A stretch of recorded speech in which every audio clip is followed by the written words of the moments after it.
Hi ಎಲ್ಲರಿಗೂ ನಮಸ್ಕಾರ. ಇವತ್ತು ಗುರುವಾರ ಸ್ವಲ್ಪ ಏರ್ ಕೇರ್ ಎಲ್ಲ ಮಾಡಿಕೊಂಡು ಬೇಗನೆ ಎದ್ದು ಎಲ್ಲ ಮನೆ ಕೆಲಸ ಎಲ್ಲ ಮುಗಿಸಿ ಪೂಜೆನೂ ಸಹ ಮುಗಿಸಿ ಇವತ್ತು ತಿಂಡಿಗೆ ಹೆಸ್ರು ಕಾಳು ದೋಸೆ. ನನ್ನ ಮಗಳೂ ಎದ್ದು ಬಂದಳು. ಸೊ ಇವತ್ತು ಆಲ್ಮೋಸ್ಟ್ ರಿಕವರಿ ಆಗಿದ್ದಾಳೆ. ಬಾಯಲ್ಲಿರೋ ಹುಣ್ಣು ಸ್ವಲ್ಪ ಇದೆ, ಬಟ್ ಆದರೂ ತಿಂತಾ ಇದ್ದಾಳೆ, ಎಲ್ಲನೂ ತಿಂತಾ ಇದ್ದಾಳೆ, ಆ್ಯಕ್ಟಿವ್ ಆಗಿ ಆಟ ಆಡ್ತಾ ಇದ್ದಾಳೆ. ಅದೇ ಖುಷಿ, ಎಲ್ಲ ರಾಯರ ಅನುಗ್ರಹ.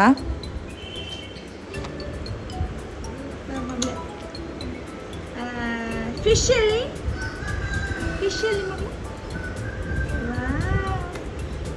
ಸೊ ರಾಯರು ಅಂದ ತಕ್ಷಣ ನೆನಪಾಗೋದು ಮಂತ್ರಾಲಯ. ಇವಳು ಹುಟ್ಟಿದ ಮೇಲೆ ನನಗೇನೋ ಒಂದು ಆಸೆ ಶುರುವಾಯಿತು, ಮಂತ್ರಾಲಯಕ್ಕೆ ಹೋಗಬೇಕು, ರಾಯರ ಪೂಜೆ ಮಾಡಬೇಕು ಅಂತ.